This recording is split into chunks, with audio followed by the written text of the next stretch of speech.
এরা কারা এবং কাদের স্বার্থ রক্ষা করছে, এই প্রশ্ন নগরবাসীর পক্ষ থেকে আমি করছি।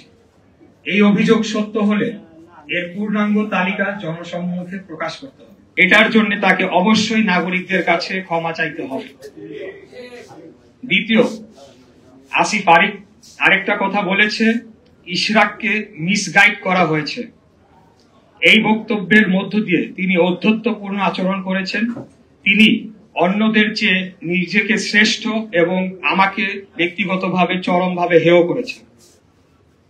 আমাদের ঢাকা নগরবাসীর স্বতঃস্ফূর্ত এই আন্দোলনকে এইভাবে অপমান করার বিরুদ্ধে তীব্র নিন্দা ও প্রতিবাদ জানাচ্ছি। ঢাকার অধিবাসীদের প্রতি চরম অবমাননাকর এই বক্তব্যের জন্য তাকে ক্ষমা চাওয়ার দাবি জানাচ্ছি। আসিফ আরো বলেন, আমাকে তার নির্বাচনী এলাকা কুমিল্লার একটি উপজেলার জনৈক বিএনপি নেতা, আমি নাম উল্লেখ করছি না, প্ররোচনা দিয়েছেন। এই আন্দোলনে অর্থ ও লজিস্টিক্স দিয়েছেন এবং তার কাছে নাকি প্রমাণ রয়েছে। এই প্রমাণ তিনি জাতির সামনে তুলে ধরবেন, অন্যথায় তাকে প্রকাশ্যে ক্ষমা চাইতে হবে। এখানেই তিনি থেমে থাকেন নাই। তিনি বলেছেন, বিএনপির একটি অংশের সরকারের সাথে বোঝাপড়ার দূরত্ব তৈরি হওয়ার কারণে আমাকে ব্যবহার করা হয়েছে। তিনি বিএনপির মতো ঐতিহ্যবাহী পুরনো বৃহৎ রাজনৈতিক দলকে হেয় করেছেন এবং একটি অসত্য অভিযোগ তুলেছেন।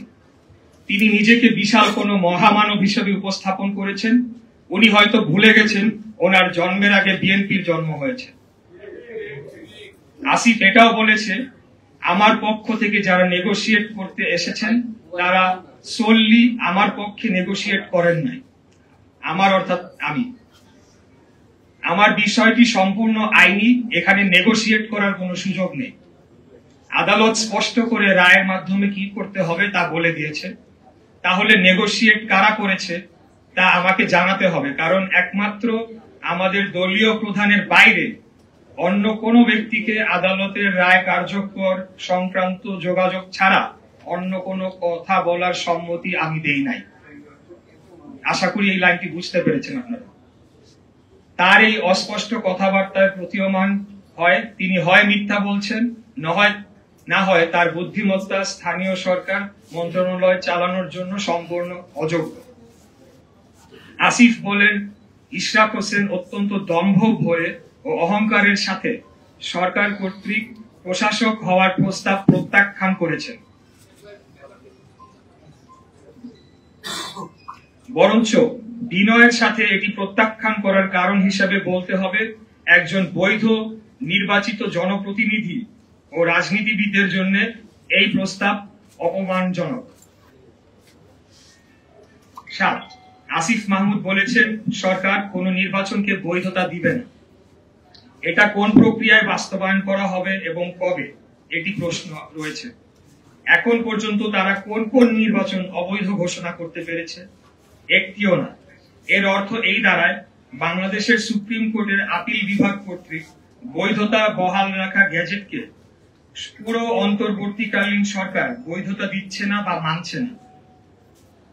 সেটা সরকার কর্তৃক, অর্থাৎ পুরো অন্তর্বর্তীকালীন সরকার কর্তৃক উচ্চ আদালত অবমাননার সামিল নয় কি? এই একই আদালত বাংলাদেশের সংবিধানের আর্টিকেল 106 এর ধারা অনুযায়ী বর্তমান অন্তর্বর্তীকালীন সরকারকে বৈধতা দেয়নি, বরঞ্চ উল্লেখযোগ্য উদাহরণ হিসেবে ঢাকা দক্ষিণ সিটি নির্বাচন 2020 আমাদের মামলা ও রায়ের মাধ্যমে তৎকালীন নির্বাচনটির ফলাফল যে অবৈধভাবে ঘোষণা করা হয়েছিল সেটি প্রমাণিত হয় এবং ফলাফল সংশোধনের মাধ্যমে সেটি আরো সুদৃঢ় হয়েছে। আর অনেক জায়গায় কোন নিয়োগ প্রক্রিয়া ছাড়া ওয়ার্ড সচিব হিসেবে এনসিপি সংশ্লিষ্ট ব্যক্তিদের নিয়োগ দেওয়া হয়েছে বলে অভিযোগ আছে, যা আইনত এবং সরকার পরিচালনার যে কোনো মানদণ্ডে অবৈধ। এরা কারা এবং কাদের স্বার্থ রক্ষা করছে, এই প্রশ্ন নগরবাসীর পক্ষ থেকে আমি করছি। এই অভিযোগ সত্য হলে এর পূর্ণাঙ্গ তালিকা জনসম্মুখে প্রকাশ করতে হবে। এবার আমি আপনাদেরকে বলতে চাই যে আমাদের আজকের এই প্রেস কনফারেন্সটি গতকাল করার কথা ছিল, কিন্তু আপনারা জানেন গতকাল নগর ভবনে একটি ন্যাক্কারজনক হামলার ঘটনা ঘটেছে। সেই বিষয়ে এবার আমি আপনাদেরকে বলব। গতকাল হামলার পরিকল্পনা ও বাস্তবায়ন করা হয়েছে স্থানীয় সরকার উপদেষ্টার ঘনিষ্ঠ হিসেবে সুপরিচিত কিছু দুর্নীতিবাজ কর্মকর্তাদের নেতৃত্বে। এরা কেউ কেউ নিজেদেরকে বিএনপি ঘরানার পরিচয় দিলেও তারা দলের কোনো পদে নেই।